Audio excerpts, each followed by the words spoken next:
Yun, good morning mga ka-best friend. At siyempre sa vlog na ito ay pupunta tayo guys ng Victory Liner dito sa Tuguegarao. Yan. So tingnan natin yung ating gas dito. Marami pa. Yun, tayo pa. Meron tayong kukunin na padala. So, initin mo natin guys. Yun, one click start lang yung ating chariot pag umaga. Oh, yung patay. Yun. One click start lang. Pero pagka sobrang lamig talaga ng panahon, may time talaga na hard start. Itong ating cargo type. Ito yung cargo type. At yun naman yung passenger type.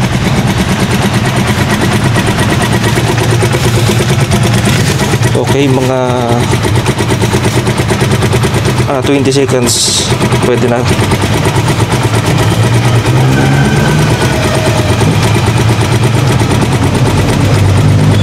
Okay pa yung andar niya guys.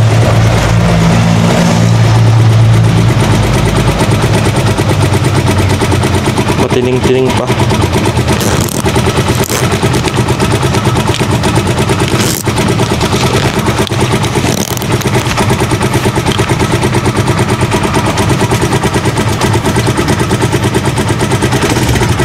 Yan, pwede na.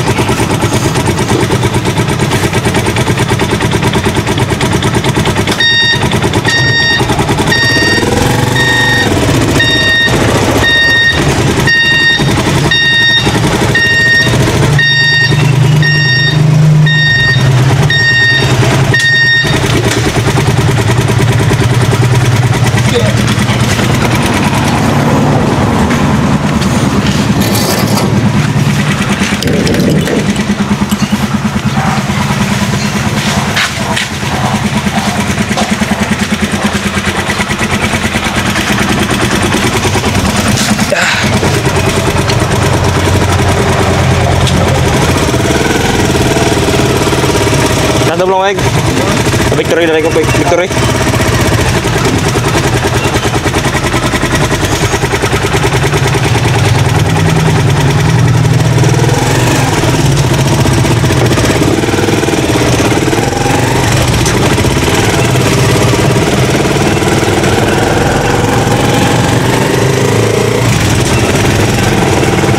Yon, sa mga ka-best friend natin dyan guys, welcome back dito sa ating vlog. At magandang umaga sa lahat mga ka-best friend. Araw ng linggo. So ayun, sa vlog natin ngayon pupunta tayo ng Victory Liner dito sa Tuguegarao City. Dahil meron tayong kukunin na cargo padala doon sa Victory. At yun nga, gamit natin tong cargo type. Ganito po yung andar ng cargo type. 100% goods pa naman siya. Yan. Maganda pa, okay pa man yung andar niya, tining pa.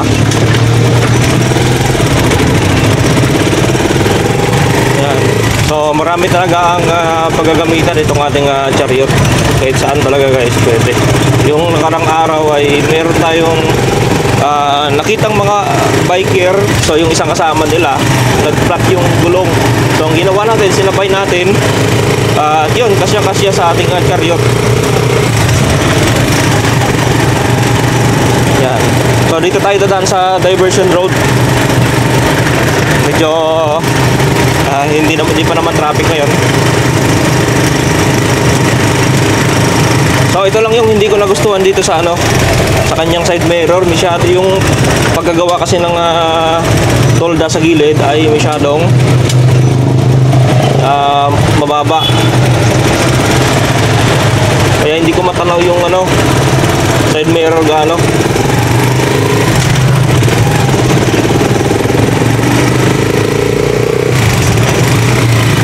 Yan.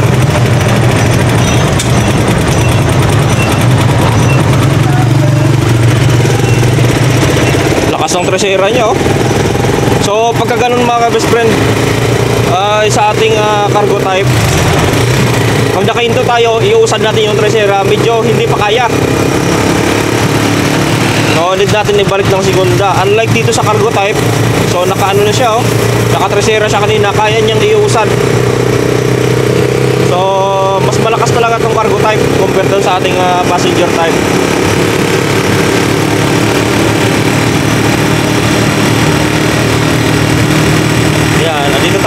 stoplight na. Nabutan na tayo ng red.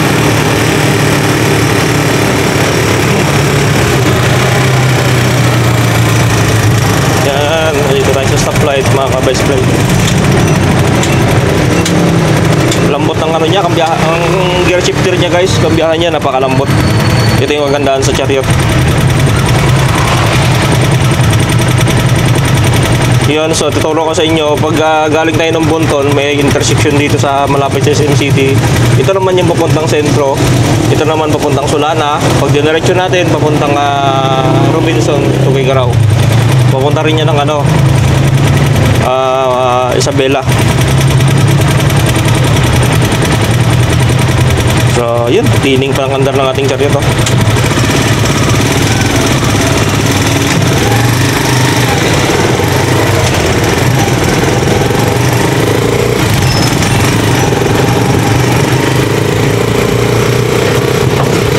Basta yung advice ko lang sa inyo mga ka-best friend, para tumagal yung Chariot nyo, lagi nyo lang i-maintain yung oil, alagaan yung lagi, at huwag nyo kargaan ng sobrang bigat. Yung tamang karga lang, wag lang lalagpas ng ano, 700 kilos. Kasi ang maximum load nito ay nasa 700 kilos lang. Pag sumubra doon ay overload na siya.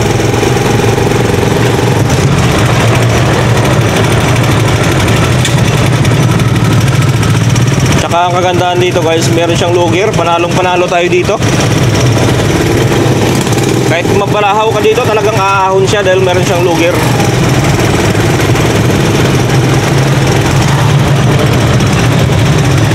Ito yung kagandahan sa Chariot. Yan, ito segunda natin ha. Matagal na yan dito, hindi pa inaayos yung daan dito.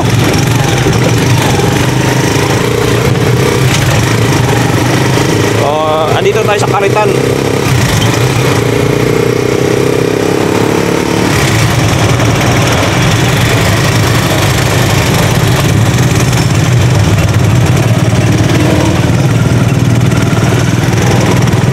O going to Rotonda na mga best friend.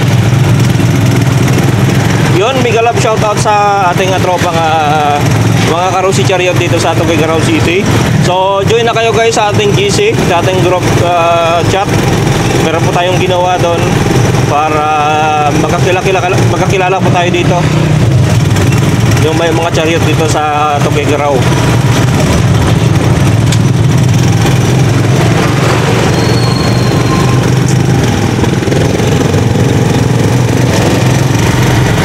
Yun guys, isa pa sa advice ko sa inyo yung tungkol dun sa fuel. Kailangan yung igagas nyo dito kulay pula ha. Huwag po kayo magagas ng green. Pula po lagi yung lagi yung igas. Yung 95 octane. Steady nyo lang doon yung gasolina nyo. Kasi pag green yung igagas nyo dito ay medyo hard start sa umaga. O yung hindi maganda yung starting niya at may time na namamatay-matay siya. So 175cc kasi ito, need natin ng medyo mataas na high octane. Tsaka malamig kasi yung panahon natin.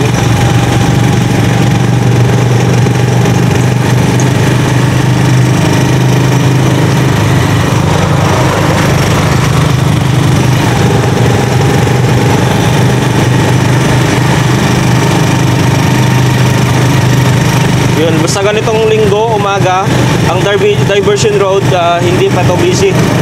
Ito ay maluwag-luwag pa. So, magbe-busy lang yan dito pagka ano na, pasukan, estudyante.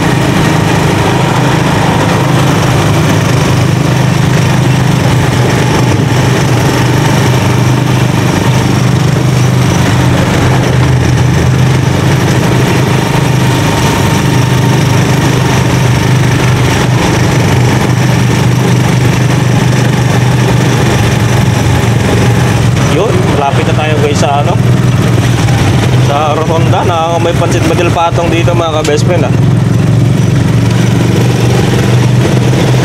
So yan yung number 1 food na kilala dito sa Tuguegarao, Pansit Badil Patong.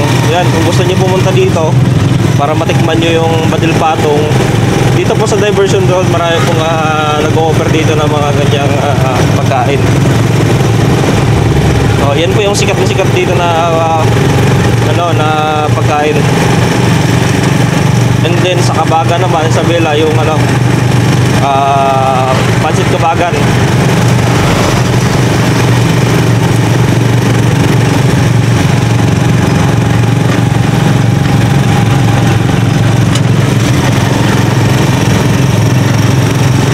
Yan, andito na tayo sa Rotonda. Rotonda, Tuguegarao.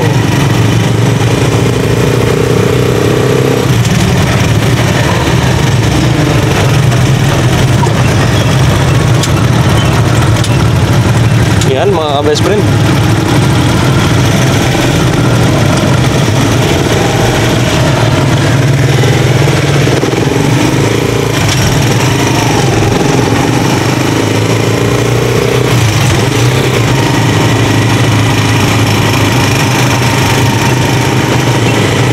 Itong sa kanan natin, yan po yung Robinson Place, Tuguegarao.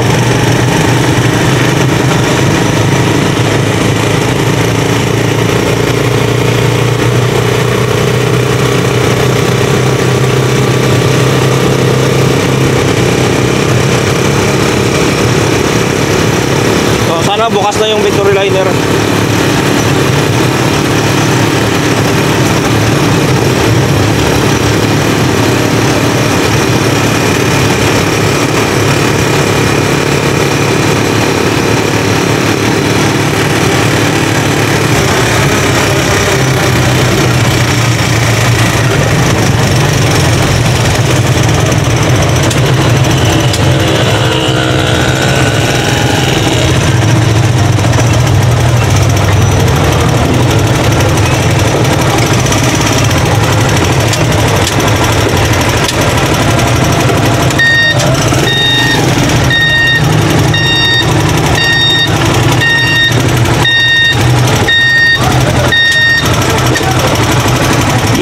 So nandito na tayo sa Victory Liner.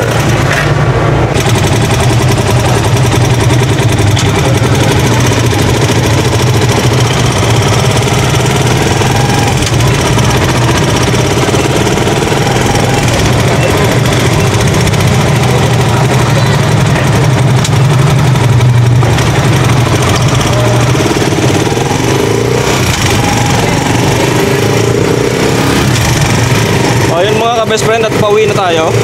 So nakuha na natin yung ating bagahe.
Lapig dito sa Tuguegarao.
medyo dumadami na yung bumabiyahe guys, mga pumapasok ng trabaho.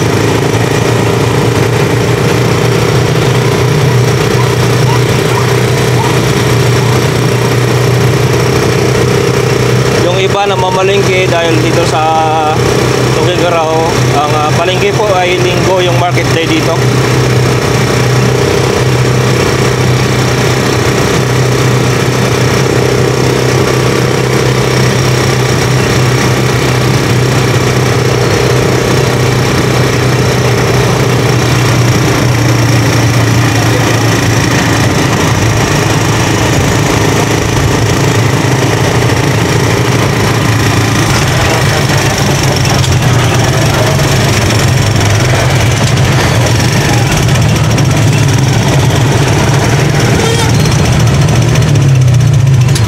Dito medyo traffic na rin pero maiksi lang, pero talagang mapapahinto ka dito.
Nandito tayo sa stoplight.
Guys, no?